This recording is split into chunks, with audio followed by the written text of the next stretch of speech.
Welcome to a new global BattleNet. This is the official announcement from Blizzard Entertainment. So we'll go through the announcement and then I'll give you my thoughts. We're breaking down barriers. We've always envisioned BattleNet as a place for players to connect, collaborate, and play their favorite games. Now, we're realizing that dream on a truly global level. When BattleNet first came out, the purpose was to deliver a connected multiplayer experience for a single title, says Aaron Goolsby, VP of Platform Engineering for BattleNet. Fast forward 10 to 15 years, and BattleNet had evolved into a service that spanned all Blizzard games, but was still constructed with the primary notion that players would mostly play with others within their region. The internet has come a long way in the last 10 years, enabling global and cross-platform experiences with high levels of quality. So now, BattleNet is evolving once again. Now, first thoughts here.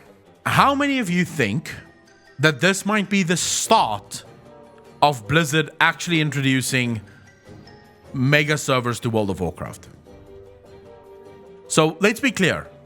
This change doesn't necessarily have to affect World of Warcraft. They could be doing this for Overwatch. They could be doing this for Hearthstone. They could be doing this for a bunch of different games. It doesn't have to affect World of Warcraft. But here's why I think this is a brilliant move. And if Blizzard were to extract this to World of Warcraft, it would go a very long way to, I think, excite a lot of players.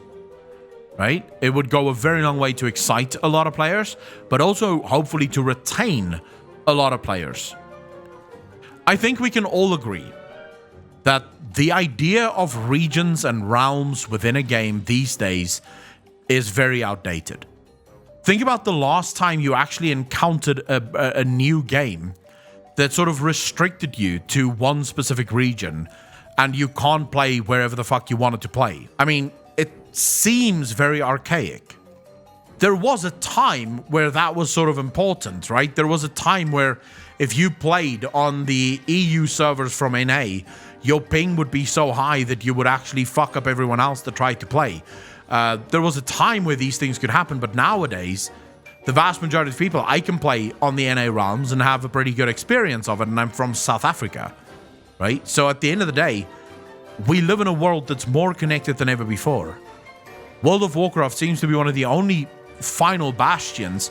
I believe even in Final Fantasy, you can swap realms if you want, right? If I wanted to go play on a different realm, I believe I'm allowed to do so. I'm not entirely sure. I could be speaking completely out of my ass here because I haven't tried it yet. I'm on my realm and I like my realm. But I believe that you can swap realms if you want to, right? I know there's crossplay in Final Fantasy. The only problem I have with the global servers is the lag. Well, sweetie, it doesn't necessarily have to be lag. Even in Black Desert, you can move their so-called realms for free and play with anyone. World of Warcraft sits currently with a tremendous amount of problems, right? One of the big problems that they sort of always run into is the dying out of smaller realms. This happens almost every single year.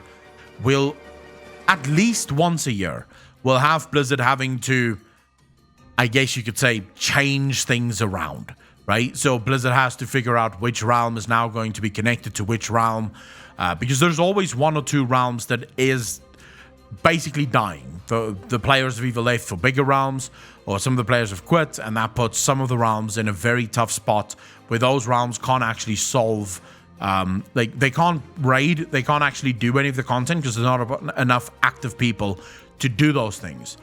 So here's my big brain thought on this. The only way Blizzard can fix this, to my mind, is the introduction of mega servers. These would be a single server for EU, a single server for NA. And before you go, wow, what about all the lag? Blizzard already have sharding. Sharding will allow them to add as many people to a single server as they fucking want. You'll just not see everyone in in the city, right? You'll just see the people that is allowed on your shard, and everyone else will sort of be just hidden from you. So it should not affect any sort of lag. What about the annoying languages? Well, many games do it, and they do very well, auto, without worrying about the annoying languages. Elder Scrolls Online has mega servers, and people just join guilds with people that speak the same language as them, and it's fine. So at the end of the day, Europe has a shit ton of languages. Regardless of the server that you're on in Europe, you're always going to encounter people that speak different languages to you. You just make it work, right? So at the end of the day, it's not going to be the end of the world playing with people that doesn't speak English, because you just won't play with them. You'll just find other people that speak English so that you can play with them. This is the only solution that I can see to that problem. Now, we could probably argue about how big of a problem is that really? Is it a problem that Blizzard would want to fix? Is it a problem that is required for Blizzard to fix? Personally, as someone that has both an NA and an EU account and pays both the subscription for my NA and my EU account, I would love this. I would love to no longer be able or required to pay 2 subscriptions, buy 2 fucking games, just so that I can play with people on NA. It should be as easy as me going, well, I'm going to log into NA now, and boom, I'm in NA, I can play the game. Now I'm going to log into EU, boom, I'm going to play the game. That's going to be great. It's going to allow people from completely dead servers to find guilds all over the world. Maybe you have a sort of weird job with weird times, but the raiding on NA is going to fit your time zone perfectly. Well, no problem. Just move over to NA and there you go. Does Blizz want to lose the money they get from round transfers? The depressed Warlock? The question here always becomes, how much money does Blizzard actually get from round transfers? I guarantee you there's a lot of services on the shop that means nothing. A good example of this is your ability to now gender change in the barber, right? You go to the barber, you can change your gender, you can basically change your entire appearance right at the barber. Why did Blizzard do this? My thinking is there weren't enough people paying for gender changes and paying for massive cosmetic changes to their characters. And so they just realized, well, this is a service that's barely ever getting used. We may as well incorporate it into the game. And I would argue that round transfers is very much a similar thing.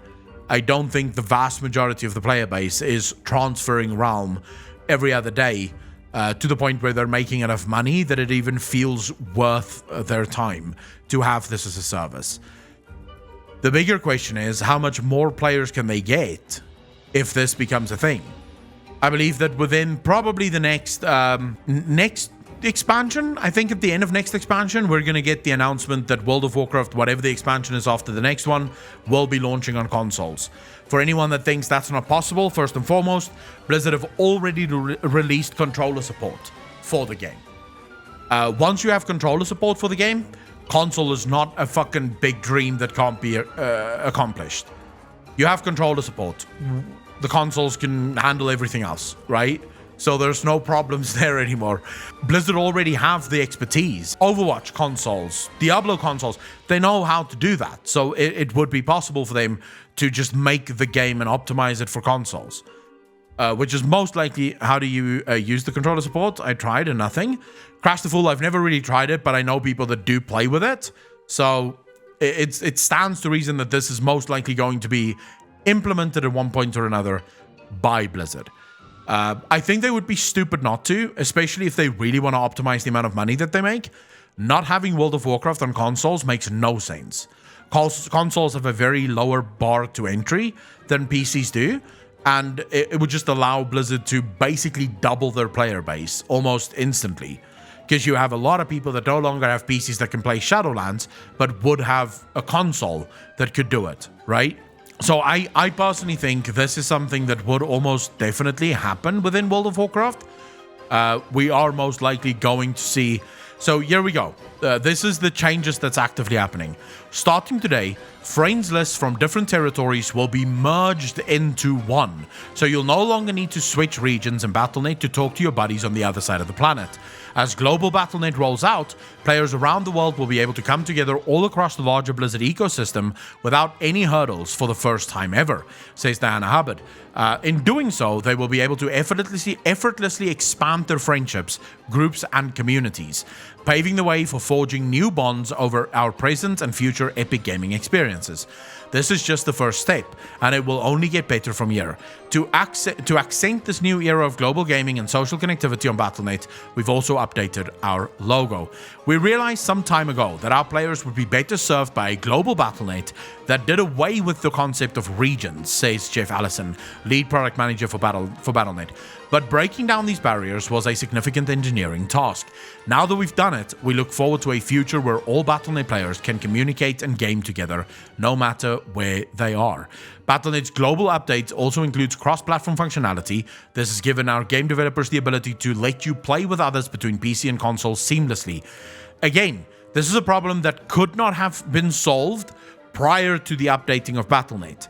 Now that BattleNet has the ability for crossplay, now that BattleNet has the ability to seamlessly basically connect all regions, this is a problem that World of Warcraft developers can now tackle and solve. Which is something that I think players have been asking for a long time, the ability to play with other regions. So I personally think this is something that Blizzard would have at least some incentive to do. And I have it on good authority from an actual Blizzard developer, then it's something that they've wanted to do for a very long time. There seems to be other issues with doing it as well, but it is definitely something that they would have liked to do at one point or another. As games published on BattleNet begin to utilize this evolved experience, we look forward to a future where billions of players worldwide can make friends and play together, regardless of where they are and what device they play on. These backend updates to BattleNet will also enable developers to build even more globally connected experiences for our players in the future, so stay tuned. All of this excludes China. Of course it does. But yeah, what are your thoughts? Do you guys like this change? Do you think this is a good change? Even if World of Warcraft doesn't get it for all of the other titles, do you think this is something that you're going to enjoy? Or do you not really give a shit?